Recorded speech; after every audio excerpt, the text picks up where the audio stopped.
నిర్ణయం తీసుకున్నా దానికి మేము శిరసావహిస్తాం అంతే. ఇంకా యా. జితేందర్ గారు గుడ్ మార్నింగ్. సో ఏం చెప్తారు, ఇప్పుడు పాదయాత్రకు సంబంధించి కేటీఆర్ సిద్ధమయ్యారు. అప్పట్లో మీరు అంటే బట్టి విక్రమార్క గారు పాదయాత్ర చేసి దాదాపు కాంగ్రెస్ ప్రభుత్వాన్ని అధికారంలో తీసుకొచ్చారు అని మీరు అంటే ప్రభుత్వంలోకి రావడానికి వెనుక బలమైన కారణం ఏంటంటే పాదయాత్ర, లేకపోతే మీరు ఇచ్చినటువంటి ఉచిత హామీలా? ముందుగా జీ న్యూస్ ప్రేక్షకులకు, తర్వాత ప్యానెల్లో ఉన్న వారందరికీ మీకు అందరికీ నమస్కారాలండి. సరే, పాదయాత్ర అనేది అది ఒక మంచి కార్యక్రమే గాని అది ఒక మంచి ఉద్దేశంతో చేస్తే తప్పులేదండి. ఎవరు చేసినా కూడా రాజశేఖర రెడ్డి గారు చేసిండ్రు, ప్రజల సమస్యలు తెలుసుకున్నారు.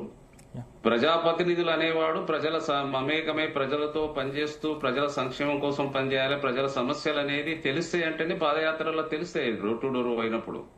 కాబట్టి పాదయాత్ర అనేది మంచి ఉద్దేశం. మేము కోరుకునేది ఒకటే అండి, ప్రతిపక్షం అనేది స్ట్రాంగ్ గా ఉండాలనే కోరుకుంటున్నాం. ఇప్పుడు గడిచినటువంటి దాదాపుగా 26 నెలల నుంచి కేసీఆర్ గారు బయటికి రావట్లేదు, మరి అసెంబ్లీకి రావట్లేదు, ప్రజల దగ్గరికి వెళ్ళట్లేదు, ఒక ప్రతిపక్ష హోదా తీసుకుంటున్నాడు. అదే విధంగా 1,50,00,000 జీతాలు తీసుకొని సెక్యూరిటీ అంతా తీసుకుంటున్నాడు. మేము ఒకటే కోరేది, మేము ప్రజల సంక్షేమం కోసం మరి గడిచినటువంటి 10 సంవత్సరాలలో ప్రజలు తిరస్కరిస్తే కాంగ్రెస్ పార్టీ ప్రభుత్వం ఏర్పడింది ఇక్కడ రాష్ట్రంలో. మా రేవంత్ రెడ్డి గారు ఒక సంక్షేమం పరంగా సంక్షేమం ఒకవైపు అభివృద్ధి ఒకవైపు రూపకంగా మరి ముందుకు పోతున్నారు. మరి గడిచినటువంటి 24 నెలల్లో అనేక సంక్షేమ ఉద్యోగాలు గాని, అదే రైతు ఉన్నటువంటి 2 లక్షల రూపాయల రుణమాఫీ గాని, మరి అదే విధంగా ఎడ్యుకేషన్ పరంగా గాని, విద్య, వైద్యం అన్ని రంగాలలో మరి చెప్పుకుంటూ పోతే అన్ని రంగాల్లో చేయగలిగింది. ఈ రోజు పెట్టుబడులు రావడానికి ప్రయత్నం చేస్తున్నాం, ఒక 8 లక్షల కోట్ల రూపాయలు. మరి ఒకవైపు అప్పులు ఉన్నాయి, అప్పులు తీర్చుకుంటూ రాష్ట్రం సంక్షేమం వైపు పోతుంది. కాబట్టి ఈ రోజు బ్రహ్మాండంగా పనిచేస్తున్నాం. ఎన్ని పాదయాత్రలు చేసి ఎన్ని చేసినా కూడా చేసేది ఏం లేదు, వరంగూరేది ఏం లేదు. ఈ రోజు పరిస్థితి చూసింది కదా. ఇంతకు ముందు మనకి 2 నెలల పాలన తర్వాత బీఆర్ఎస్ గ్రాఫ్ కొంతమేర పెరిగింది అంటే ఒప్పుకుంటారా?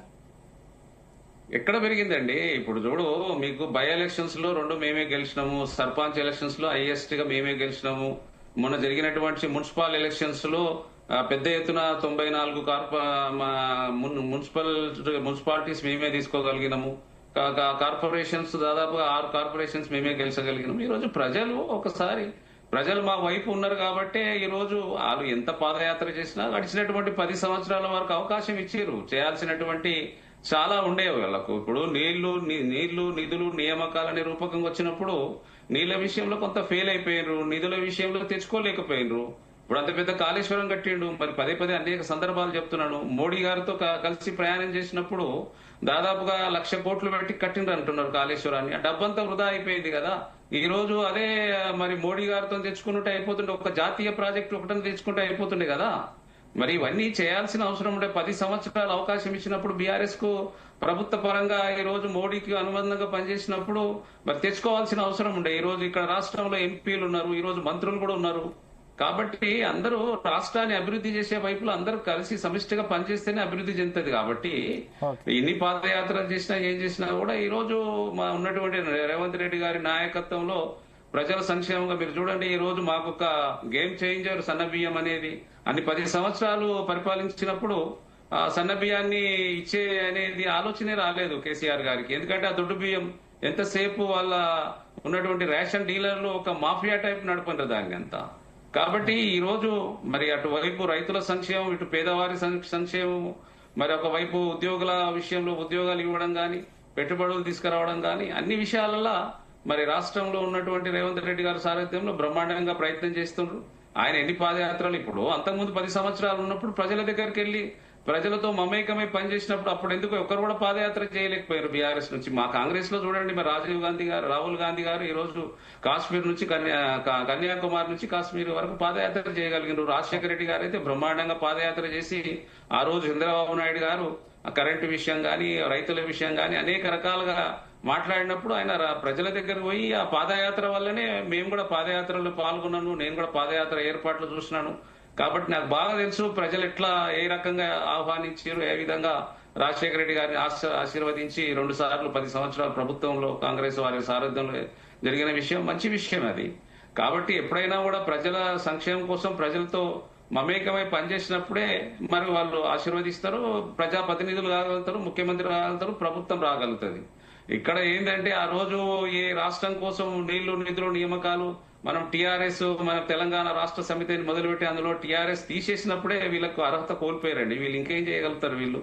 కేసీఆర్ ఇప్పుడు తారక రామారావు గారు ఎక్కడున్నారండి? ఆయన ఉద్యమంలో ఎక్కడున్నాడు? ఆయన ఆల్రెడీ అమెరికాలో ఉండే ఈ రోజు వచ్చి ఆయన మాట్లాడితే అయిపోతుందా?